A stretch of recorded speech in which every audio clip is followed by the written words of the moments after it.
esta aula é dedicada à revisão dos principais tópicos da genética.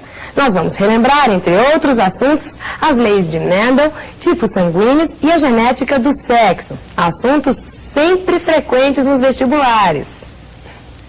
Alô, turma. Vamos então começar hoje a revisão da matéria que nós vimos nesse segundo semestre. E comecemos com a parte de genética, muito importante para vestibulares, então, não? Vamos lembrar. Primeira lei de Mendel. Cada caráter é determinado por um par de fatores. Esses fatores são os genes. Esses fatores vão separar-se na formação dos gametas. Todos os gametas vão possuir a mesma possibilidade, a mesma probabilidade de fecundação. Isso é, se for um gameta masculino, a mesma probabilidade de fecundar um gameta feminino. E se for um gameta feminino, a mesma probabilidade de fecundar um gameta masculino. Podemos passar diretamente para a segunda lei de Mendel, que diz o seguinte: os genes nos híbridos, eles não se fundem. Eles vão independentemente segregar para os gametas que esse indivíduo produz. E quantos indivíduos esse indivíduo produzirá? Quantos tipos de gametas diferentes? Eles serão produzidos em todas as probabilidades de encontros de genes, e sempre nas mesmas proporções. Existe uma regra para a gente saber quantos são os gametas diferentes que o indivíduo produz e quais são esses gametas diferentes. Vamos ver como é que nós poderemos ver quantos gametas diferentes um indivíduo produzirá. Vamos lá conosco. O número de gametas diferentes que o indivíduo produz vai ser o resultado de 2 elevado a n, onde esse n é o número de pares de genes híbridos, os pares híbridos de genes. Por exemplo, nesse caso, um indivíduo azão, azinho, bezão, bezinho, cezão, cezinho, ele vai ter 8 gametas diferentes. Por quê? 2 elevado a n. Aqui nós temos um par híbrido, 2 pares híbridos e 3 pares híbridos. N vai ser 3. 2 ao cubo, 8 gametas diferentes. Nesse segundo caso, vejam, um indivíduo azão, azinho, bezão, bezinho, cezão, cezão e dezão, dezinho. Também eu tenho 3 pares híbridos. Logo, 2 elevado à terceira, 8 gametas diferentes. Porém, se eu quiser saber não quantos gametas diferentes o indivíduo irá formar, mas quais os gametas que esse indivíduo irá formar, nós iremos usar o que nós chamamos de regra da árvore. Como é que é a regra da árvore? Eu vou separando os pares de genes híbridos para formar os gametas. Como assim? Vejam lá conosco. Por exemplo, nesse indivíduo, azão, azinho, bezão, bezinho, cezão, cezinho. Esse par sendo híbrido, eu ponho azão e separo azinho. Esse segundo par, bezão, bezinho, também híbrido. Separo bezão e bezinho para o primeiro indivíduo, o primeiro gene. E separo bezão e bezinho para o primeiro e segundo gene. Agora, para o terceiro par, cezão, cezinho, também híbrido, eu terei que separar cezão e cezinho para o B. Cezão e cezinho para o Bzinho. Cezão e cezinho para o B. E cezão e cezinho para o Bzinho. Agora é só seguir a sequência dos gametas. Azão, bezão, cezão. Esse é o primeiro gameta. Azão, bezão, cezinho. O segundo gameta. Azão, bezinho, cezão, terceiro gameta e assim sucessivamente. Vejam, hipoteticamente, se eu tivesse mais um par de genes, porém não híbrido aqui, dezão, dezão, eu não poderia separar dezão e dezinho, eu poderia colocar somente um dezão para cada um desses indivíduos.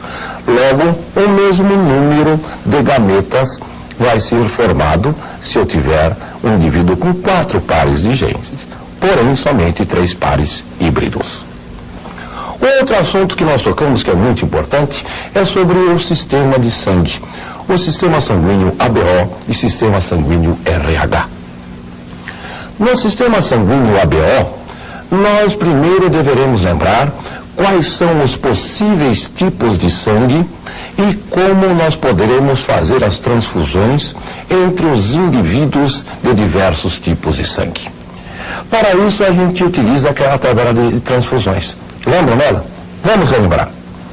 Eu tenho os 4 tipos de sangue: o O, o A, o B e o AB. Cada indivíduo pode doar sangue para indivíduos da mesma espécie, do mesmo tipo sanguíneo. Isso é transfusão homotípica. Cada A pode doar para o A, o B para o B e o AB para o AB. Vejam, o O não tem nenhum aglutinogênio nas suas hemácias, podendo ser doado para o A, doado para o B e doado para o AB. Ele, então, é o tipo de indivíduo doador universal. O AB vai receber sangue tanto do A, quanto do B, quanto do O, quanto dele mesmo. Logo, ele vai receber o nome de receptor universal.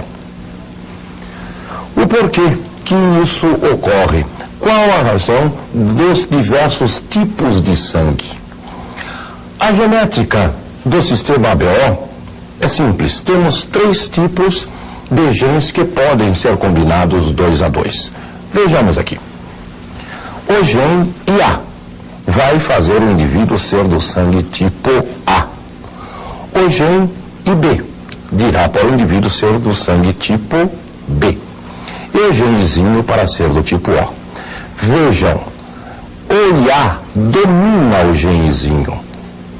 O gene IB domina também o genezinho.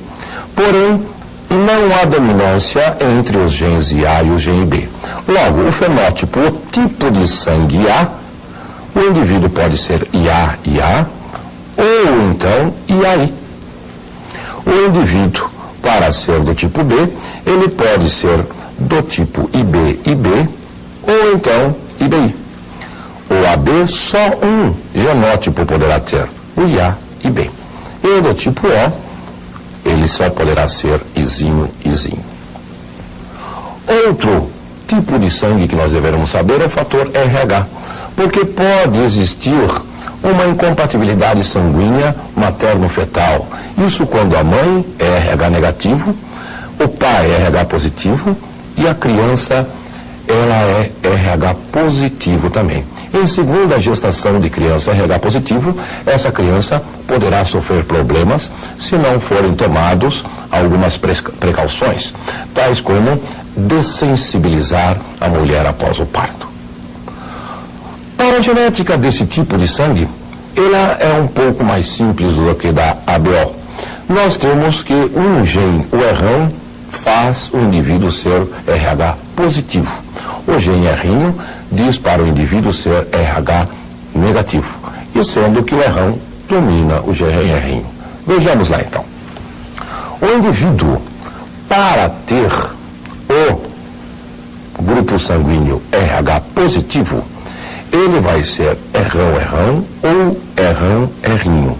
E ele tem o que nós chamamos de antígeno ou fator RH, uma proteína em suas hemácias. Uma proteína chamada proteína RH.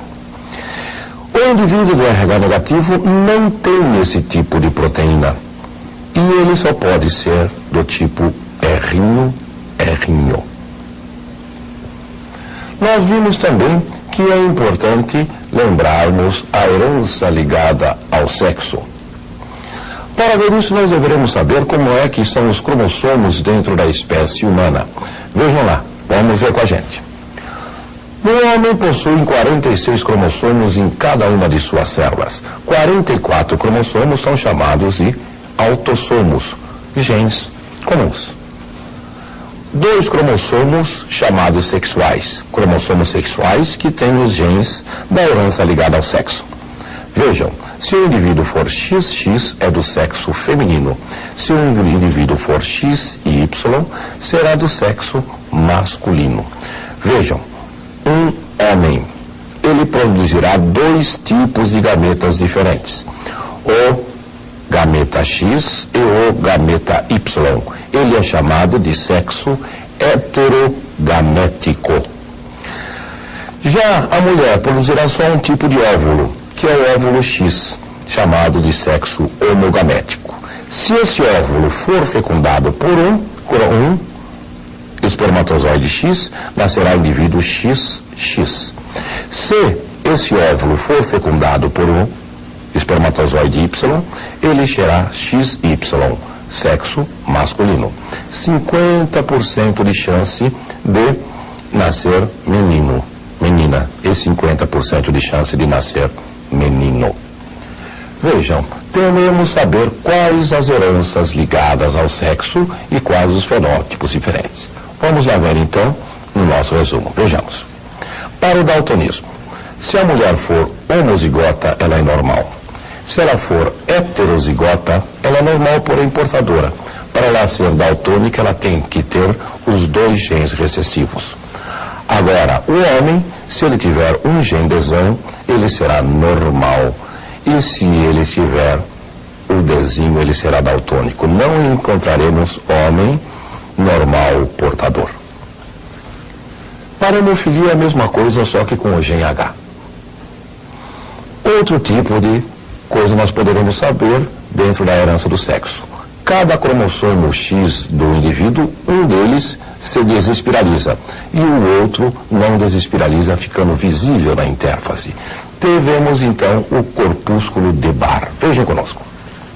Se o indivíduo tiver 0 Barr com características masculinas, é um homem normal, porque número de Barr é número de cromossomo X menos 1.